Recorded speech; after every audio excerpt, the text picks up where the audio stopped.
नमस्कार, शाम के 6 बज गए हैं। आपके साथ मैं हूं विद्यानाथ झा। बुलेटिन की शुरुआत इस सवाल के साथ कि क्या अमेरिकी राष्ट्रपति चुनाव में हिलरी क्लिंटन की जीत और सबसे बड़े आतंकवादी बगदादी का कोई कनेक्शन हो सकता है? जवाब हां में है, क्योंकि सूत्रों के मुताबिक बराक ओबामा ने अमेरिका में वोटिंग से ठीक पहले हिलरी के पक्ष में बड़ा माहौल बनाने के लिए बगदादी के अंत की स्क्रिप्ट लिखती है।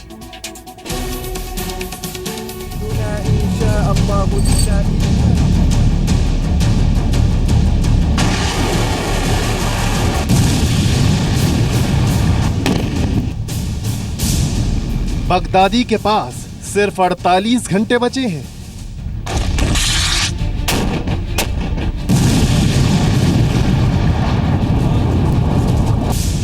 आठ नवंबर को बगदादी की मौत तय।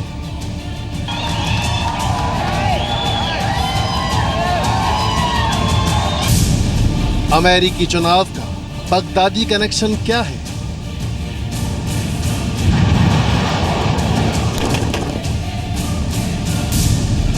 हिलरी की जीत के लिए बगदादी पर सर्जिकल स्ट्राइक।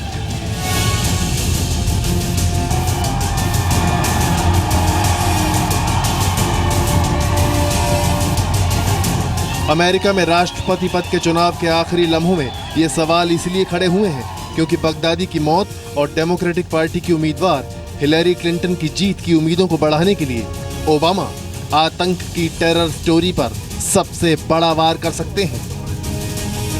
सूत्रों के मुताबिक अपनी पार्टी की जीत तय करने के लिए ही ओबामा ने बगदादी के अंत का वक्त जानबूझकर इस तरह से प्लान किया है जिसका सीधा फायदा हिलरी को मिले और ट्रंप को पछाड़कर हिलरी अमेरिका की राष्ट्रपति बन जाए। हिलरी अपने चुनाव प्रचार में इस बात को कह भी चुकी हैं कि बगदादी को ओसामा की तरह ढूंढकर मारा जाएगा। Mosul is on the border of Syria.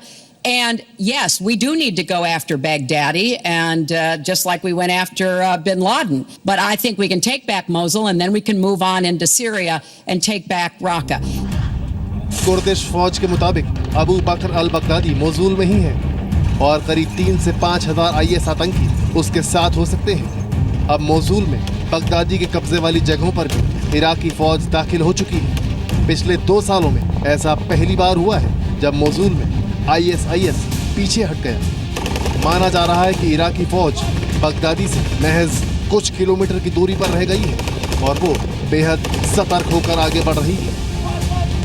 Iraq के शहर मोसूल में जो कुछ हो रहा है वो इस लड़ाई के बिल्कुल आखिरी दौर में होने की निशानी है।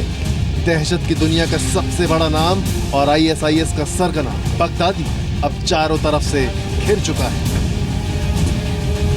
So this was an act of terrorism designed to kill innocent people.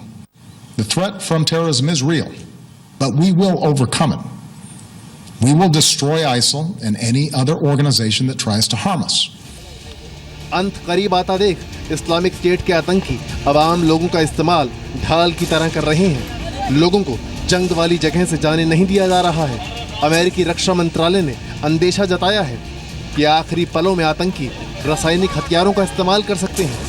Baghdadi अपने आखिरी गढ़ को बचाने के लिए केमिकल प्लांट में धमाका कर सकता है। आत्मघाती दस्ता, कार ब्लास्ट, डायनामाइट ब्लास्ट जैसे हथकंडे अपनाए जा सकते हैं। सूत्रों के मुताबिक आतंकियों ने सड़कों और अहम ठिकानों पर बारूदी सुरंगों का जाल बिछा रखा है। अंदाजा है कि मोसूल में अभी भी करीब 10 लाख लोग फंसे हुए हैं। इराकी आर्मी के करीब 40,000 सैनिक मोसूल की तरफ बढ़ रहे हैं। शहर के पूर्व और दक्षिण पूर्व इलाके के 20 गांव आतंकियों से छीन लिए गए हैं। इस ऑपरेशन में इराकी सेना, शिया मिलिशिया गुट, कुर्द लड़ाके और नाटो ग्रुप शामिल है। मोसूल में पिछले 13 सालों में ये सेना की सबसे बड़ी कार्रवाई है। कुछ ही दिन पहले बगदादी के लड़ाकों की ये तस्वीरें सामने आई थी जिसमें वो महिलाओं के लिबास में शहर छोड़कर भागते हुए पकड़े गए थे। एक ऑडियो मैसेज भी सामने आया जिसमें बगदादी आत्मघाती हमले में इजाफा करने को कह रहा है। हालांकि 31 मिनट के इस संदेश में बगदादी की ही आवाज है, इसकी पुष्टि नहीं हो पाई। पीछे मत हटो। इज्जत के साथ अपनी जमीन पर टिके रहना बेइज्जत होकर पीछे हटने से 1000 गुना ज्यादा आसान है।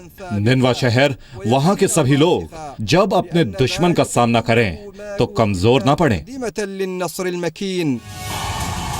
रिपब्लिकन पार्टी के उम्मीदवार डोनाल्ड ट्रंप ने भी अपने चुनाव प्रचार में आतंकवाद और अमेरिका की सुरक्षा को बड़ा मुद्दा बनाया है। सवाल बरकरार है कि क्या अमेरिका में वोटिंग से ठीक पहले बगदादी के अंत का काउंटडाउन ज्यादा तेजी से चलने लगा है। ब्यूरो रिपोर्ट, जी मीडिया।